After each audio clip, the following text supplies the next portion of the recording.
When I first spotted the creature, I thought it was a trick of the light. I had been working alone on Space Station Helios for 3 months, and the isolation was starting to mess with my head. At the time, I was in the reactor control room, monitoring the energy outputs. The vast emptiness outside the viewport was a stark reminder of how far away I was from home. It was just a flicker, a shadow in the corner of my eye. I turned, but there was nothing there. I shook my head and went back to my work, attributing it to fatigue. Days blended into nights on Helios, and sleep was a luxury I couldn't afford. The next encounter was more unsettling. I was in the galley heating up a meal when I saw it again. This time, it was more than a shadow. A large, hairy insect scuttled across the floor, disappearing into the air vents. My heart pounded as I tried to rationalize what I had seen.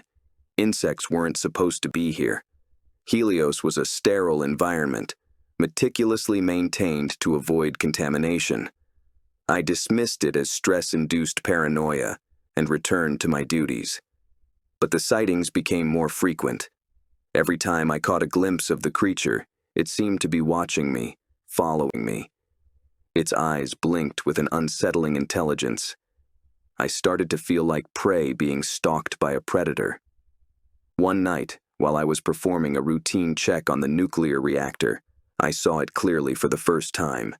The insect was huge, nearly the size of a small dog, with bristly hair and multifaceted eyes that seemed to glow in the dim light. It was perched on the reactor itself, and as I watched, it extended a long, spindly leg towards the reactor core. I stepped forward, but the creature whipped its head around to face me, and I froze. It hissed, a sound that sent shivers down my spine. Then it turned back to the reactor and began to absorb energy from it, its body vibrating as it fed. Fear gripped me. If this thing continued to draw power from the reactor, it could cause a catastrophic meltdown. I had to do something, but the creature was dangerous, and I was alone. I backed away slowly, never taking my eyes off the insect, and made my way to the communication console. I sent a distress signal to Earth, but I knew it would take hours, possibly days, for help to arrive. I had to find a way to stop it myself. The next few days were a blur of sleepless nights and constant vigilance. The insect grew larger, stronger, more aggressive.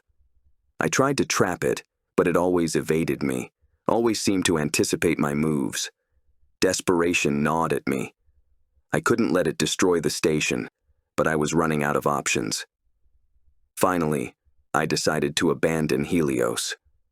I made my way to the escape pod, my heart racing with every step.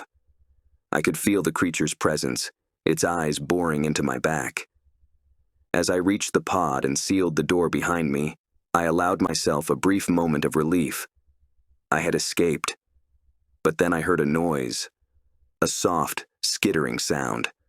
My blood ran cold. I turned slowly and saw the insect crawling out from a storage compartment. It had managed to follow me into the pod. Panic surged through me. I had to get rid of it before it could do any more damage. I activated the pod's airlock, feeling the rush of air as the chamber depressurized. The insect clung to the walls, its legs gripping tightly. I grabbed a metal rod and swung at it, knocking it loose. It hissed and lunged at me, but I dodged, using the rod to push it towards the airlock. With one final effort, I slammed the rod into its body, sending it flying out into the void of space. I quickly closed the airlock, my breaths coming in ragged gasps. I watched as the creature tumbled away, its form growing smaller and smaller until it was just another speck in the vast emptiness. I sank to the floor, exhausted, but alive. The escape pod systems beeped, plotting a course back to Earth. I closed my eyes, hoping I had left the nightmare behind. But in the back of my mind, I couldn't shake the feeling that this was just the beginning. Space held many secrets, and not all of them were meant to be discovered.